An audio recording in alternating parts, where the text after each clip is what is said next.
ከ18 ዓመት በኋላ እናቱን በህይወት አገኛት።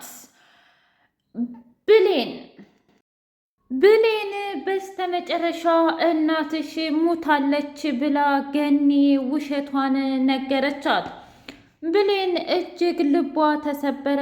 እንዴት እማዬ አለች ብለሽ ነበር እኮ ብላ ስትል በጣም ይቅርታ ልጄ፣ ምክንያቱም የኔ ያገኘኋት ሌላይቱን ሰላም ነው፣ ያንቺ ግን ትክክለኛ ሰላም በህይወት የለችም ብላ አረዳቻት። ይህንን መቆጣጠር ያቃታት ብሌን እየበረረች ወደ ስራ የምትሰራበት ሄደች።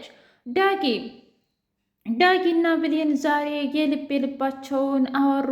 እናም እባክሽ እስከ ዛሬ ድረስ ላደረግኩት ነገር በጣም ይቅርታ አድርጊልኝ እና ለካ አንቺም እኔም ተመሳሳይ ህይወት ነው ያለን። ምን ማለት ፈልገህ ነው? አልገባኝም። እኔም እናቴን ከ18 ዓመት በፊት ነበረ የተለየኋት። አንድ የተረገመ ምሽት ነበረ።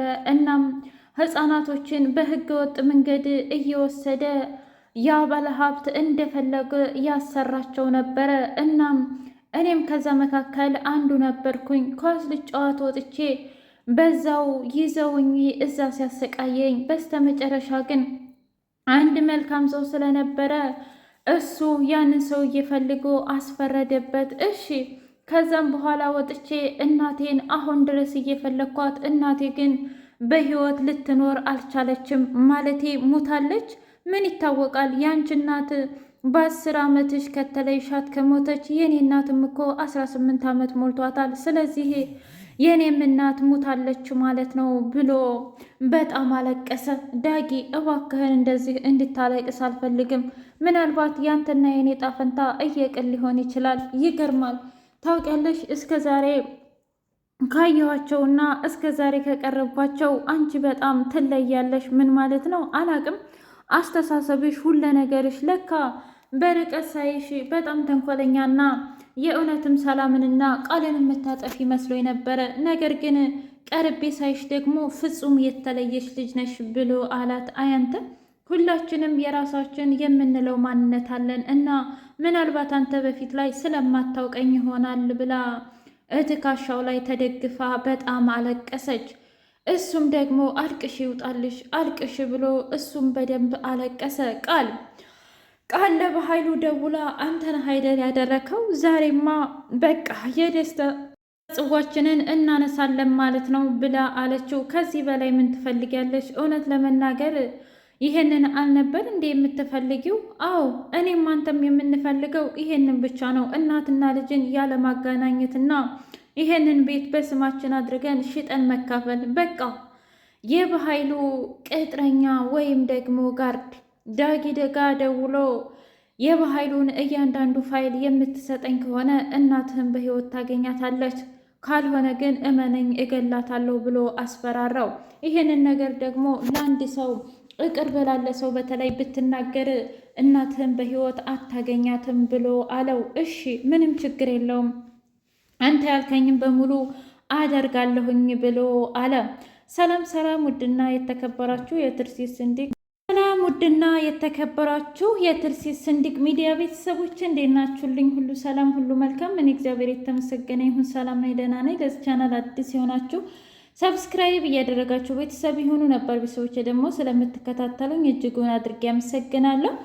እጅግ አስተማሪውና አጓጊው አደራ ድራማ እንደቀጠለ ይገኛል። ብሌን ደስታዋ በሀዘን ተቀየረ። በሚያሳዝን ሁኔታ እናትሽ ሙታለች እባክሽ ይቅር በይኝ ብላ ስትላት ገኒ ለምንድን ነው ይቅር በይኝ ብለሽ የምትጠይቅኝ? እማዬ አንቺ ነሽ እንዳያጠፋሽው። በቃ እናቴ ሙታለች አንድ ጊዜ እኔም እውነት ለመናገር በቃ እስከ መጨረሻው ድረስ ቀብሬያታለሁ። የብዙ ዓመት ህልሜና ለምን ትታኝ ሄደች፣ ለምንስ ነው ያልጠየቀችኝ የምለው ጥያቄ አሁን ተመልሶልኛል። ስለሞተች ነው እንጂ ልጄ ብላ ትፈልገኝ ነበር እያለች አለቀሰች። በትክክል እውነቴን ነው ምልሽ እናትሽ በጣም ተወድሽ ነበር ብሌኔ። በቃ ከዚህ በኋላ አዲስ ህይወት መመስረት አለብን ብላ አለች። ወይዘሮ ገነት እጅጉን ደነገጠች። ቆይ ልጅን ታዲያ አገናኝሻለሁ ካልከኝ ለምንድን ነው ልጄን የማላየው? ትሰማኛለህ? እኔ እኮ እያስመሰልኩ ነው፣ ለብሌን ድብና አድርጌ ዋሽቻታለሁ ብላ አለችው። ትሰምኛለሽ? አሁንም ቢሆን ያለሽበትን አድራሻና ምንም አይነት ነገር ብትናገሪ ስለ ብሌንም ሆነ ስለ ሌላም ሰው መናገር የለብሽም።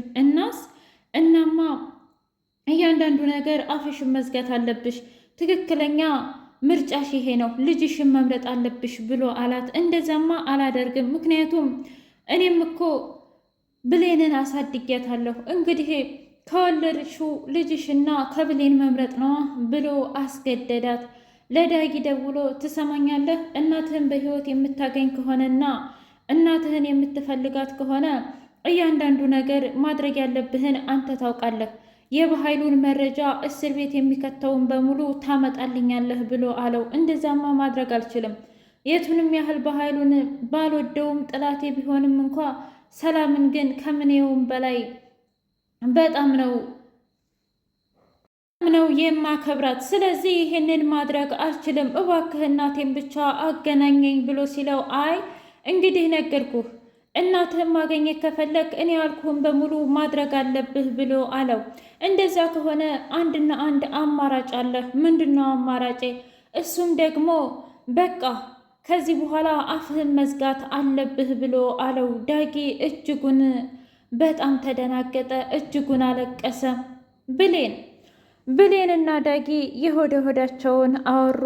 ቃል እጅጉን ደስ አላት እና ከዚህ በኋላ እናትሽ መሞቷ በጣም ደስ ይላል። እኔና በኃይሉ ይሄንን ቤታችንን ፈጣሪ ሆይ ይቅር በለኝ፣ ልጄን እኮ ዋሸኋት፣ ፈጣሪ ይቅር በለኝ እያለች ፈጣሪዋን መማፀን አበዛች። ብሌን ጋ ደውላ እንዴት ነሽ ብሌን ደህና ነሽ ብላ ስትላት ደህና ነኝ እማዬ፣ ምን ነው በዚህ ሰዓት ደወልሽ? አይ እሱማ ጧት ተደናግጠሽ ስለወጣሽ ለዛ ብዬ እኮ ነው ብላ አለቻት። አረ እማዬ በጣም ደህና ነኝ አታስቢ እሺ።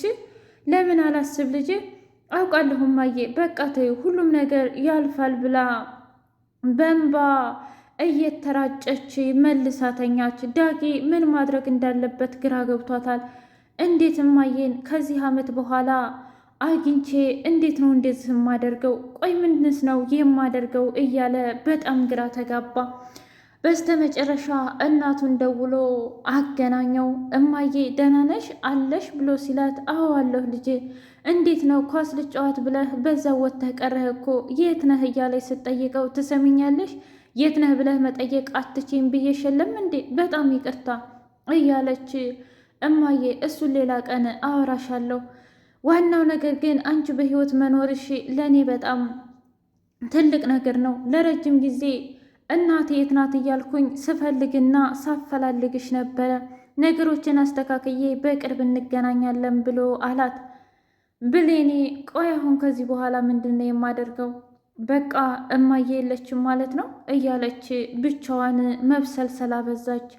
በሌላ በኩል ገኒ ደግሞ ፈጣሪ ይቅር በለኝ፣ እንዴት ነው የገዛ ልጅን ለማዳን ብዬ ያሳደግኳትን ልጄን እንደዚህ የምቀብራት? ቆይ ምን አይነት ኃጢአተኛ እናት ነኝ እያለች ብቻዋን ማልቀስ ጀመረች።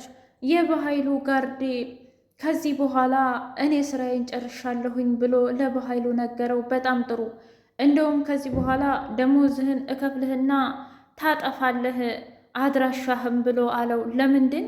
ነገርኩህ። ምን ነው ያጠፋኸው? የድመት ነፍስ ይመስልሃል እንዴ? የሰው ነፍስ እኮ ነው ብሎ አለው። እሺ ችግር የለውም። እንግዲህ የበኃይሉ ጋርዴ በጣም እየዛተ ይገኛል። አታስብ፣ ሁሉንም ነገር በቅርቡ አሳይሃለሁ፣ ማን ምን እንደሆነ እያንዳንዱ ነገር ብቻ ጠብቀኝ እያለ ዛተበት። የእውነት ለእናንተ ለተመልካች ጥያቄ አለኝ። ገኒ የእውነት ብሌንን መዋሸት ነበረባት ወይስ ደግሞ ትክክለኛውን ነገር ነግራት እውነቱን የገዛ ልጇን መጋፈጥ ይቻል ነበረ? ምክንያቱም አንዳንድ ጊዜ ከወለደ ያሳደገ ይባል የለ እንዴ? ታዲያ ቢሆንም ገኒ የቱንም ያህል ዳጊን ብትወደውም እንኳ ብሌንን አሳድጋት ስለነበረ ሀቁን መናገር ነበረባት። ብሌንስ የእውነት ብሌን እናቷ በሕይወት እንዳለች ስታውቅ ምን ታደርግ ይሆን? አልፈልግሽም ትላት ይሆን? ይህንን ለእናንተ ትቼዋለሁ። ውድ የትርሲት ስንድቅ ሚዲያ ቤተሰቦቼ የዛሬው ይህን ይመስል ነበር። በቀጣይ እስከምንገናኝ ቸር ቆዩ። እወዳችኋለሁ። ባይ ባይ። ሀገራችንን ሰላም ያርግልን።